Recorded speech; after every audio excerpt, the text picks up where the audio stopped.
눈 녹인 바람. 자, 봄의 산에 눈을 녹인 바람이 건듯 뭐예요? 잠깐 사이 불고 간데가 없다. 자, 잠깐 불고 사라져버렸다. 적은듯 빌어다가 잠깐 동안 빌려다가 머리죠. 머리 위에다가 불리고죠. 머리 위에 불게 하고 싶구나. 귀 밑에 해묵은 서리를 녹여볼까 하느라 귀 밑에 해묵은 서리, 바로 이게 뭘까요? 그렇죠. 흰 머리가 되겠죠. 흰 머리, 즉 늙음을 상징하는 것이라고 생각을 하시면 되겠습니다. 자, 흰 머리를 녹여볼까 하노라. 자, 그렇다면 흰 머리를 녹인다라는 것은, 그런 의도는 결국은 젊음을 되찾겠다 하는 얘기가 되겠어요. 그렇다면 젊음에 대한 욕망을 이 작품이 분명히 담고 있습니다. 하지만 그런 젊음에 대한 욕망, 늙음에 대한 한탄의 내용이 어때요? 굉장히 독특하고 재미있는 발상을 통해서 전달이 되고 있죠. 그러다 보니까 이 작품이 좀 괴롭고 슬픈 그런 늙음의 탄식의 노래라고 해석을 하지 않고 뭐라고? 그죠? 좀 달관자적인 모습을 가지고 있다라고 우리가 해석을 하게 되는 것입니다. 무슨 말인지 이해하죠? 그 다음에 춘산 같은 경우에는 젊음을 상징하는 시어라고 해석을 하기도 합니다. 뭐 굳이 꼭 그렇게 해석을 해야 하는 것은 아니지만요. 자, 다시 한번. 봄의 산에 눈을 녹이는 바람이 불어왔어요. 그러나 잠깐 불고 사라졌군요. 그 바람을 내가 빌릴 수만 있다면 내 머리 위에 불게 하고 싶어요. 그래서 귀 밑에 해묵은 설이 바로 흰머리를 녹여서 다시 젊음을 되찾으면 얼마나 좋을까요? 이런 얘기가 되겠습니다. 무슨 말인지 알겠죠? 그래서 늙음에 대한 탄식, 젊음의 욕망을 가지고 있지만 거긴 뭐예요? 재치, 유머, 달관의 자세가 잘 드러나고 있다는 걸 여러분들이 기억을 해 주시면 되겠습니다. 나중에 공부하게 될 두시언해하고 비교를 해보면요. 두시언해 같은 경우에는 늙음에 대한 탄식이 나오고 있는데 굉장히 어떻게 보면 불쌍한 그런 모습, 불쌍한 노인의 모습을 보여준다라고 볼 수 있거든요. 근데 이 작품 같은 경우에는 전혀 그런 모습을 볼 수 없고, 그 어르신 굉장히 재미있으신 분이네. 이 정도로 우리가 받아들일 수 있는 그런 작품이다라는 걸 꼭 기억을 해 주시기 바랍니다. 자, 그러면 다음 작품 77번째 김덕령이라는 인물의 작품인데요. 김덕령이라는 인물은요. 조선의 조자룡이라고 일컬어질 정도로 장수로서 무인으로서 굉장히 뛰어난 인물이었습니다. 그래서 임진왜란 때에 그 전주에서 의병을 일으켜가지고 굉장히 무공을 많이 세우셨죠. 그런데 나중에 이몽학이라는 인물이, 이 사람이 이제 외놈하고 내통을 했다 이런 모함을 하게 돼서 고문 끝에 결국은 돌아가시게 되었는데요. 그런 죽음의 상황에, 모함에 의해 죽음의 상황에 처했던 당시 그런 안타까운 마음을 담았던 작품이라고 전해지고 있습니다. 자, 한번 볼까요? 춘산에 불이 나니 못다 핀 꽃 다 붙는다. 자, 봄산에 불이 나니까 피지도 못한 꽃이 다 불이 붙어버리더라. 점에 저 불은 끓물이나 있거니와. 자, 그 산에는 어때요? 물이 흐르고 있을 테니 그 물을 갖다가 끄면 된다. 그죠? 불이라는 것은, 춘산에 불이 붙은 것은 당연히 부정적인 상황이고, 그 꽃들이 불이 붙어서 타고 있는 것은 부정적인 상황이지만 물이 있어서 그 불을 제거할 수 있다.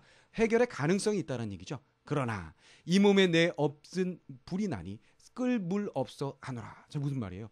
내 몸에 불이 났는데 내 몸에는 냇물이 없어, 흐르는 물이 없어. 그래서 끌 수가 없다. 어쩔 수 없는 상황이다. 이런 얘기죠. 결국 불이라는 것은 부정적인 상황인데 춘산의 불은 해결이 가능하지만 이 몸의 불은 해결이 불가능하죠. 그렇기 때문에 너무나 답답함을 느끼게 된다라는, 그렇죠? 원통함과 답답함을 느끼게 된다는 겁니다. 그래서 춘산의 불과 내 몸의 불은 대조를 이루게 되고, 어떤 대조냐면 그 춘산의 불은 끌 물이 있지만 내 몸의 불은 끌 물이 없어. 그래서 대조가 이루어지고 있다라는 얘기예요. 자, 다시 한번 정리해보면 봄산에 불이 붙어서 피지도 못한 꽃이 다 불이 붙고 있어요.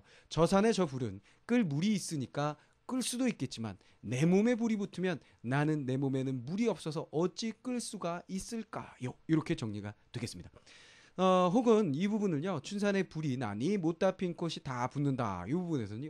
요걸 이제 외란으로 해석을 하고, 외놈들의 침략으로 해석을 하고, 이거는 뜻있는 그 청년들, 장수들, 그렇죠? 죽음을 맞는 사람들을 의미한다. 이렇게 해석을 하기도 합니다. 그렇다면 끌 물이 있다라는 것은 싸워서 막을 수도 있다라는 의미로 해석이 가능하죠. 그러니까 전쟁이 난 건 우리가 노력을 해서 막을 수도 있고, 뭐 화친책을 펴서 그 전쟁을 끝낼 수도 있겠지만 내가 모함을 받아서 이렇게 죽게 된 상황은 해결책이 없구나. 이런 젠장 안타깝구나 이런 내용으로 해석이 가능하다라는 얘기가 되겠어요. 자, 그래서 결국 배경을 우리가 생각해 보건대 해결 방법이 없는 억울한 상황의 안타까움 정도로 해석을 할 수 있죠. 근데 우리가 작자의 배경을 완전히 제거하고 있는 그대로 받아들인다면 결국 뭐예요? 그냥 산에 나는 불 정도로 해석을 해서 그것과 대비를 해서 나의 상황, 그 불이란 건 억울한 어떤 상황이든 상관이 없죠. 혹은 이별의 어떤 안타까움이라고 봐도 뭐 무리는 없습니다. 그렇죠? 그러니까 산에 불이 난 것, 그런 건 끌 수 있지만 님이 떠나가서 안타까운 내 심정 어찌해야 될까, 이렇게 해석을 해도 큰 문제는 없습니다. 그런데 시조는 항상 외적인 배경과 함께 공부를 해두는 것이 좋다고 말씀을 드렸죠. 그래서 이렇게 해석을 해 놓은 것입니다. 자, 그럼 78번째 작품으로 또 들어가 볼까요? 양사언의 작품인데요. 양사언이라는 인물은 조선 전기의 문인입니다. 그죠? 그래서 뭐 그 워낙에 글씨를 또 잘 쓰셨던 분이라고 얘기를 해요. 그래서 안평대군하고 그다음에 전에 우리가 공부했던 한석봉, 한호, 뭐 그다음에 김구 이런 분들하고 그 4대 서예가로 불렸던 그런 인물이 바로 양사언이라는 인물이고요.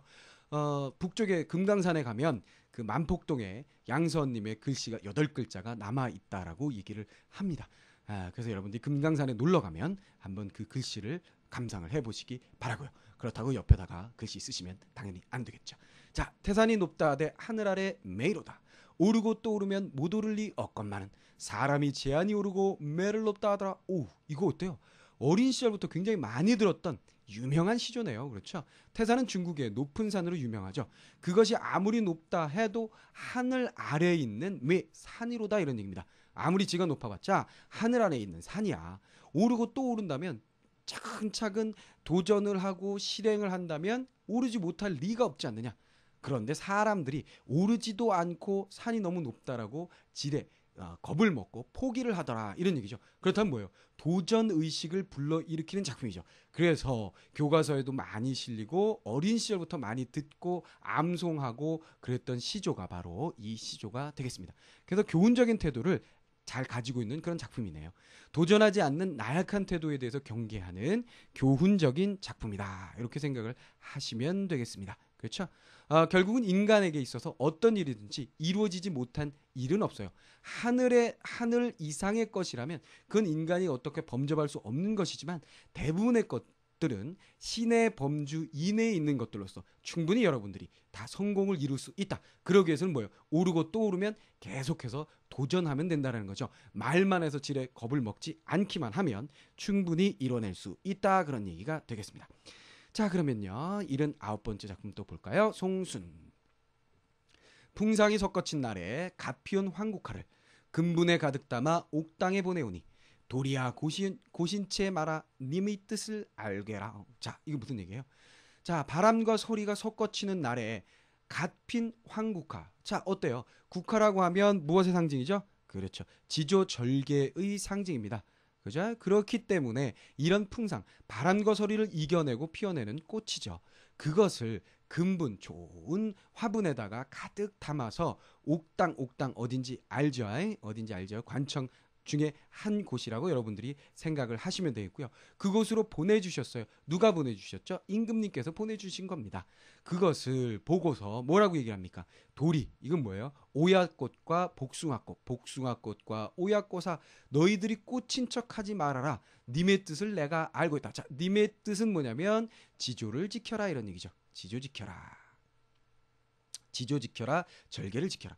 그렇다면 결국은 이 시에서 대립적인 시어가 등장하고 있는 거겠죠. 무엇과 무엇이 대립을 이루고 있습니까? 그렇죠. 바로 여기 보시면 황국화하고 그 다음에 도리가 대립적인 시어라고 여러분들이 생각을 해 주시면 되겠습니다. 왜 대립적인 시어가 되느냐? 황국화는 뭐예요? 지조절개의 상징이라면 도리는 뭐죠? 그렇지 못한 녀석.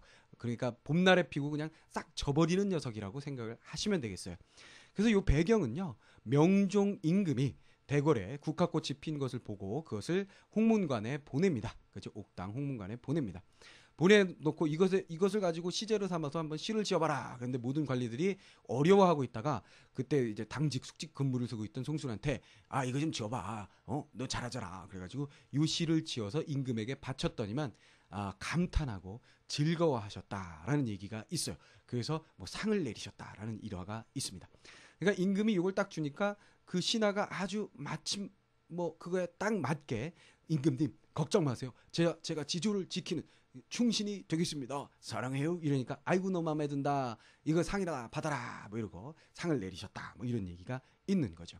자 그래서 충신의 어떤 모습을 그대로 잘 보여주고 있는 작품이다라고 생각을 해주시면 되겠어요. 절개를 다짐하면서 그런 또 꽃을 보내주시고 상을 보내주시는 임금에 대한 감사의 마음까지도 담고 있는 그런 작품이라고 여러분들이 생각을 해주시면 되겠습니다. 자 그럼 79번째 작품을 보았고요. 그 다음 작품 한번 볼까요? 자 장만의 작품입니다. 재미있는 작품인데요. 풍파의 논란사공 배파라 마르사니. 자 뭐 어때요? 배를 타고 다니다 보니까 풍파가 막 칩니다. 그래서 깜짝 놀라가지고 아우 나 이 배사공 못하겠네. 그래서 어떻게 합니까? 배를 팔아서 요번엔 달리는 말을 샀어요. 그랬더니만 구절양장이 물도고 노려해라. 구절양장이라고 하면요. 구절 9굽이다라는 얘기입니다. 이렇게 저렇게 막 굽이치는 그렇죠?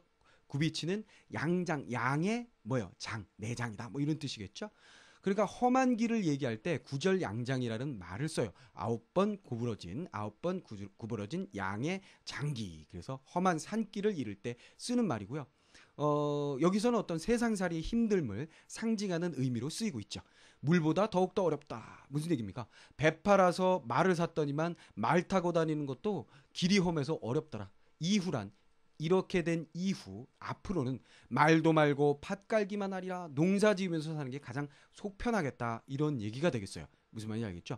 그렇다면 결국은 세상살이 속세의 삶 그렇죠? 이 부분에 이제 말을 타고 다니는 것이나 그죠? 풍파에 시달리는 배를 타고 뱃사공 일이나 이것들은 결국은 세상 일이라고 생각을 하시면 되겠고요. 그 다음에 밭갈기라는 것은 속세를 벗어난 어떤 그런 삶의 모습이라고 여러분들이 해석을 하시면 되겠는데요. 배경을 생각해보면 장만이라는 인물은 인조반정 이후에 이괄의 난을 평정시켜서 공을 세운 그런 신하입니다. 근데 원래는 문인이었는데요. 이 업종을 딱 변경한 거예요. 문인이었다가 무인이 됩니다. 그럼 문인이었던 상황을 이제 뱃사공으로 비유를 한 거고요. 무인이 된 상황을 말을 타고 다니던 그런 그 마부가 되는 상황으로 전환을 시켜 놓은 거죠. 그런데 그렇게 공을 세워서 뭐 신임을 받았지만 나중에 어때요? 정묘호란 때 패배했다라는 그것을 빌미로 해서 뭐 정권에서 밀려나게 되는 그런 상황에 처하게 됩니다. 그러니까 결국은 문신이든 무신이든 자신이 열심히 일했음에도 불구하고 그 세상이 참 그 정계라는 게 참 견디기 힘든 곳이다 이런 생각을 하게 되면서 차라리 그냥 자연 속에 묻혀서 밭 갈면서 사는 게 낫겠다라는 이야기를 전달하고 있는 작품이다 이렇게 생각하시면 되겠어요. 그러나 뭐 그런 외적 상황이 아니더라도 우리가 세상살이의 힘듦 이것도 힘들고 저것도 힘들다라는 어떤 그런 상황 그대로 적용하는 작품으로 해석을 하셔도 상관이 없습니다. 그리고 또 한편으로는 이것에 대한 어떤 반론을 제기할 수도 있죠. 이 작품에 대한. 그러니까 어떤 일을 하든지 그곳에는 시련이 있고 역경이 있게 마련이니까 그것을 스스로 헤쳐나가야지 힘들다고 해서 다른 것을 찾아다니는 것은 좀 문제가 있지 않느냐. 앞에서 우리가 봤던 시처럼 오르지 못할 산이 어디 있느냐. 노력을 한번 해봐라. 이런 어떤 반대급부적인 얘기를 할 수도 있는 작품이죠. 그래서 이 작품 같은 경우에는 어떤 적극적인 삶의 태도를 가진 작품, 어떤 시련이 있어도 그걸 이겨내려는 그런 화자가 등장하는 작품과 연결해서 대화를 주고받는 그런 문제를 출제하기에 굉장히 좋은 작품이다라고 생각을 하시면 되겠습니다. 자, 그래서 모진 세상살이에 대한 한탄을 담고 있는 작품으로 여러분들이